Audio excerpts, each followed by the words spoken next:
Welcome everyone to Face the State. I'm Kristen Remington filling in for Ari. All right, this coming Friday, Northern Nevadans will open their hearts and their wallets to help families who could use a hand up during the holidays. We are so excited. Our 33rd annual Share Your Christmas Drive-By Food Drive is back, which is needed this year more than ever. Nicole Lamboli with the Food Bank of Northern Nevada is here to talk about it. It's so good to see you. I feel like it's homecoming. Getting ready for this event. We love this event because it is our community coming together. And it really, if you've not been, you have to show up. It really renews your faith in the human spirit. Yeah. The community just wraps its arms around its neighbors, which is always so lovely to see.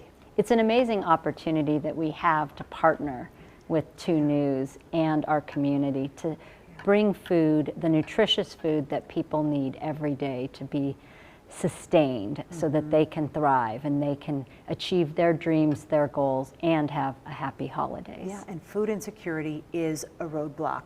You need this to make advances in your life and your career and your education. You know, every year during the food drive, I'm usually at the GSR with you, every year we talk about how the need continues to grow.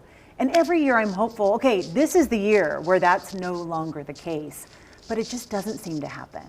No, unfortunately, there are still too many people who don't know where their next meal is going to come. But because of our community, they know they can count on our 157 partner agencies, all of the community support that we get to feed our community. Yeah, it's not just the food bank, but all the partner agencies. We're talking thousands of... Yes, there's so many people that help feed our community. I love to say we're fueled by our community to feed our community. And that means we have partner agencies, we have healthcare partners, we have residential programs, we have, you know, St. Vincent's Dining Hall. Everybody is doing their part to make sure there are school pantries, doing their part to make sure that people have access to food. And that's what I love. Even these high schoolers are getting in, they're jumping in to help each other, and that's what this event is about. So let's talk a little bit about the changes over the last year. I mean, the most recent, obviously, the government shutdown. And although that's over after, 34 days, are you still seeing an increase in demand with families maybe playing catch up? Definitely. We now say we're in the recovery phase. We were in the response phase. You know, thankfully, our state leadership helped provide access to food when there was a delay in SNAP benefits. So we were purchasing food. We had the community come out. We have more food drives going on than we ever have had at this time. People wanting barrels, wanting to do their part to make sure. You know, there were amazing stories, including little kids saying to parents, "Will you eat now, Mom?" Because people were scared. They didn't know they were planning for the lack of food. But together we were able to provide.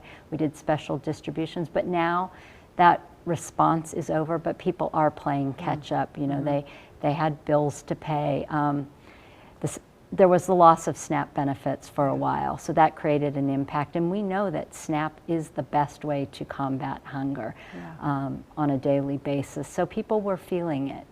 And I think there's a misconception perhaps, and correct me if I'm wrong, that, folks who are on SNAP, a lot of them don't have any employment. And that's not always the case, right? No, most people are actually working families. Okay. And of course our seniors who also, might get a modest $16 a month to add to what is a fixed income. So that does make a difference.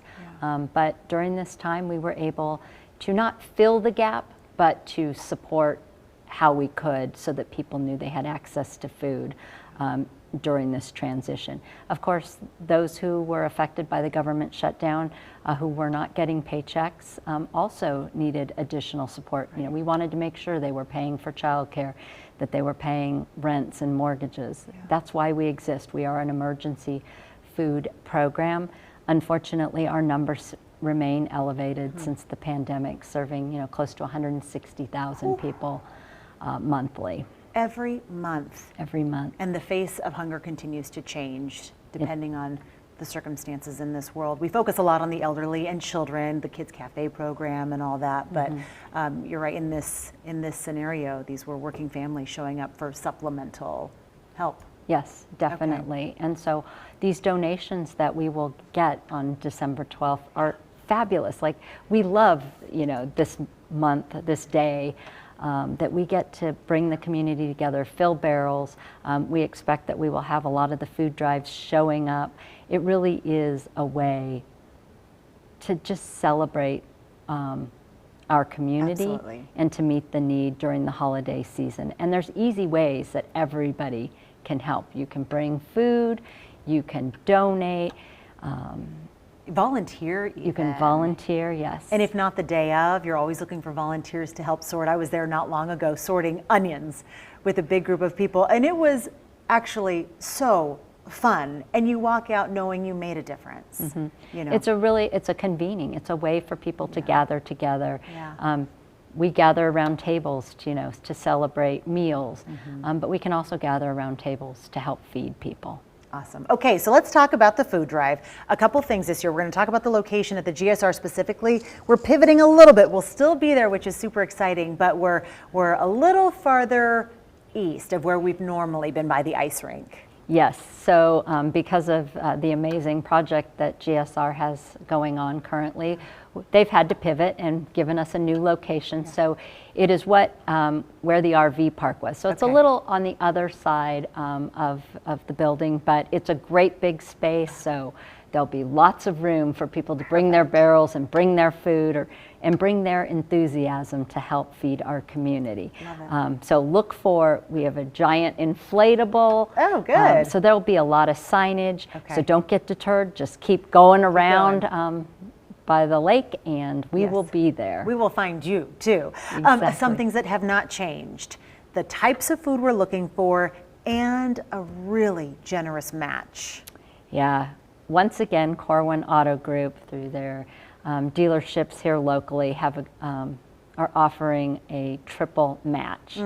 So we are excited. So usually $1 equals 3 meals. In this case, $1 will equal 9 meals. Oh my goodness. And so we are so proud to partner with Corwin and glad that they have really invested in our community. And that's the thing. Every little donation, as small as, we've had kids show up and empty their piggy bank, which is so special to see it happen at a young age. But that $1, we're talking almost 10 meals. That's incredible.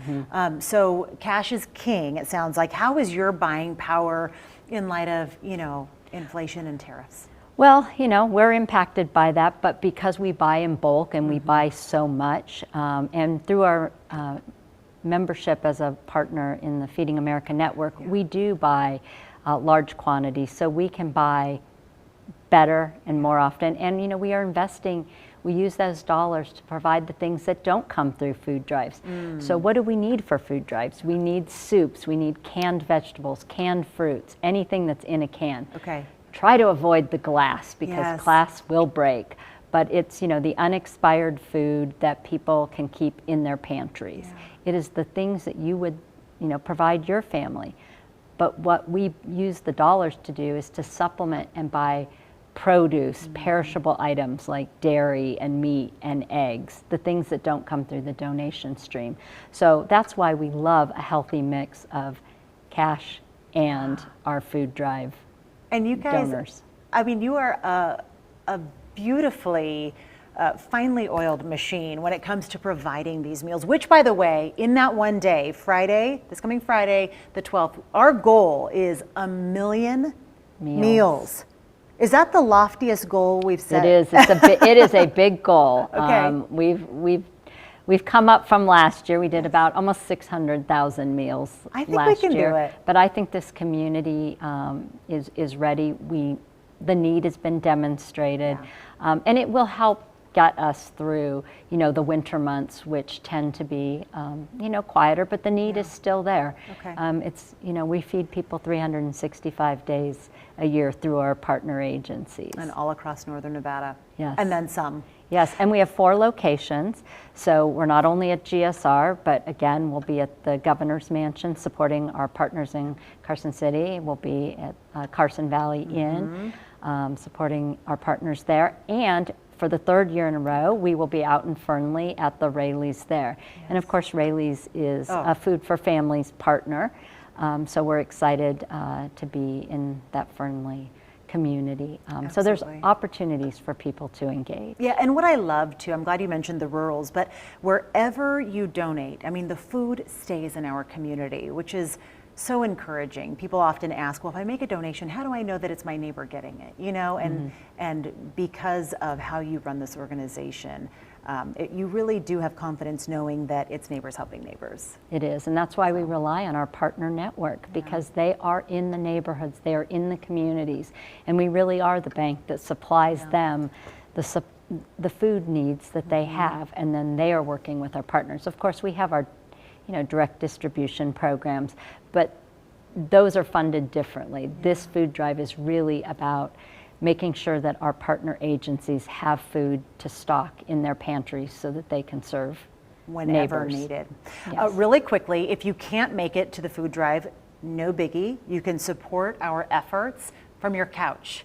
You just text 50155 followed by the word share and the dollar amount, and that'll go straight to the Food Bank of Northern Nevada. Okay, we have 1 minute left. And one thing that I love about this event is sometimes we see people who were recipients of food and then they come back and they make a donation to pay it forward. A lot of the people who drive by make their donation and then they go home and they don't really get to see where it ends up. So you're on the front lines.